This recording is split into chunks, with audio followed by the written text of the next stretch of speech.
Hey everybody, I'm Joe. We're talking about the Marvel Multiverse game today, and we are going to be discussing the biggest problem with the way combat works in this game. Here we go. So obviously I really like the Marvel Multiverse game, or I wouldn't be making these videos about it. I think that the powers are flavorful and fun. I think the team maneuvers are excellent. I think there's a lot of things about this that are really enjoyable, but there is one big problem, and it has to do with combat.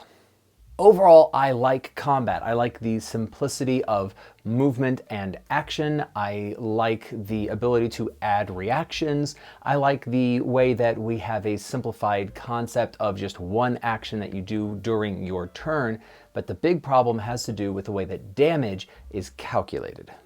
One key defining aspect of the way that damage works in Marvel Multiverse is that it is a multiplication rather than a straight additive system. In other game systems you've probably played in, different abilities just give a certain number of dice that are rolled in order to calculate damage, and that works really well. And it has the benefit of being simple and easily applicable to any attack made against anybody in relatively the same way. However, in Marvel Multiverse, damage is based on multiplication. If you are relatively new to the game, I want to make sure you understand how this works. There are two factors. There is the damage multiplier, which is based off of the character making the attack, and damage reduction, which is based off of the character being attacked. You can only have damage multiplication and damage reduction from one type of source per each character. So for instance, a character cannot take both the sturdy and the shield powers and have additive damage reduction. You can only have one type of damage reduction that does not stack with something else. The same is true for damage multiplication. A character rolls to attack, and let us say that they hit. They take the Marvel die and they multiply it against their rank plus their damage multiplier. So let us say we have a rank 2 character that has one level of damage multiplication. We would take the Marvel die, multiply it by 3, and then add the ability score for the relevant attack. However, we need to consider the damage reduction from the point of view of the character being attacked. Let us say this rank 2 character is attacking somebody that has one level of damage reduction. Now, instead of multiplying against a 3, the character would multiply against a 2. 3 minus the 1 damage reduction, and then add the relevant ability score in order to calculate damage. The problem with this system is that it is a different level of damage multiplication and damage reduction per each character and each character being attacked and every combination therein. So I have 3 player characters at my table right now. Each of them has a different level of damage multiplication and a different level of damage reduction. So if I am attacking with a villain, they do different levels of damage depending on which character they are attacking. And this is true if I run multiple enemies that have different levels of damage multiplication. And all of my players do different amounts of damage to each of my villains. And this gets very complicated very quickly.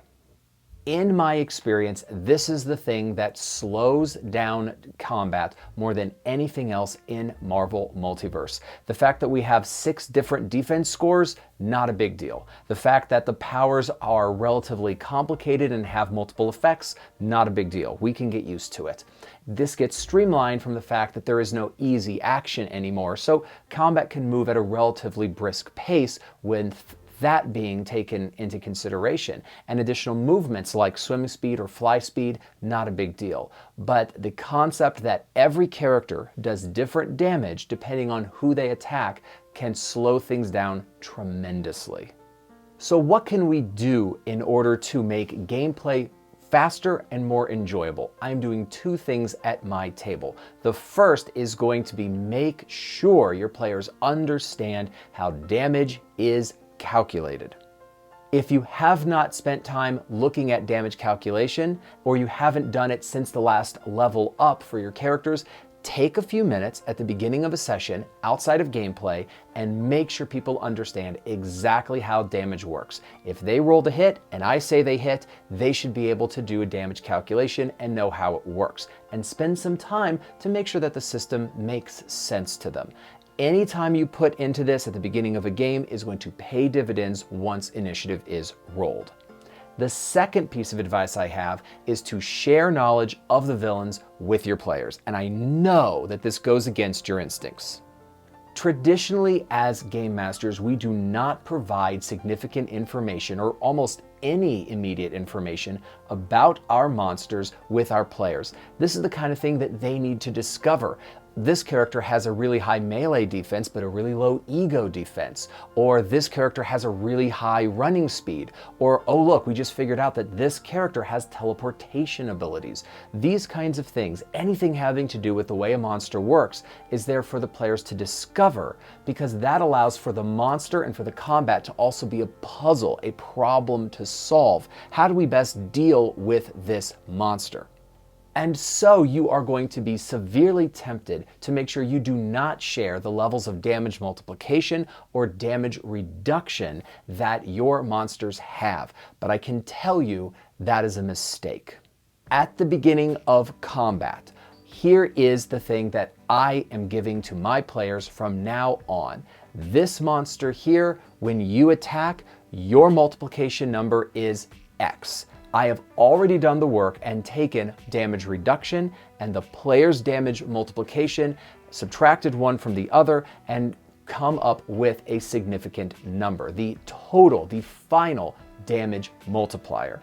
You are able to provide this and do the calculation before the game starts, because you know the damage multiplication for your players and the damage reduction for your monsters. So you bring out a big bad guy, you can go to each player at the table at the beginning of combat and say, if you attack this monster, your damage multiplier is a 4 or a 5 or whatever.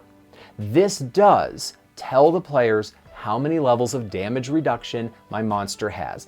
But that information doesn't really give them tactical knowledge, but it does speed up damage significantly.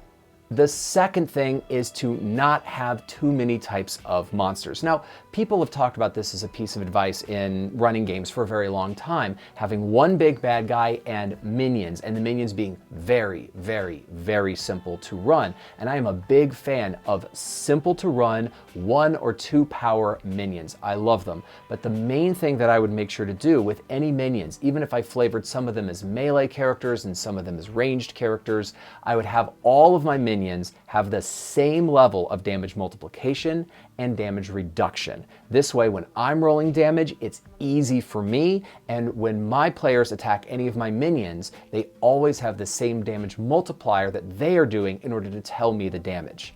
So I'm going to take the knowledge of how my monsters have damage reduction, I'm going to push that information down to the players, and I'm going to ask them to be in charge of their own damage calculations. If you push damage knowledge to the player and have the player roll to hit and understand the damage calculation, your job as a narrator gets easier because you're doing way less. You just need to give that knowledge at the beginning. The last piece of advice is to actually bring back the DM screen. Now, some people never got away from the DM screen at all, and they love them, and they find it to be really a useful tool. When I'm running games, especially in person, I actually don't like the DM screen traditionally. I run my laptop with a couple pages open for what I need, and then I've got an open space so that I feel like I'm at the table as well. But what the DM screen allows you to do is to have pieces of data that are essential for you to have at your fingertips. And one of them is going to be the damage multiplier and damage reduction for every single one of my PCs. This way, I am able to look at my significant and total damage multiplier for my monsters before I even begin.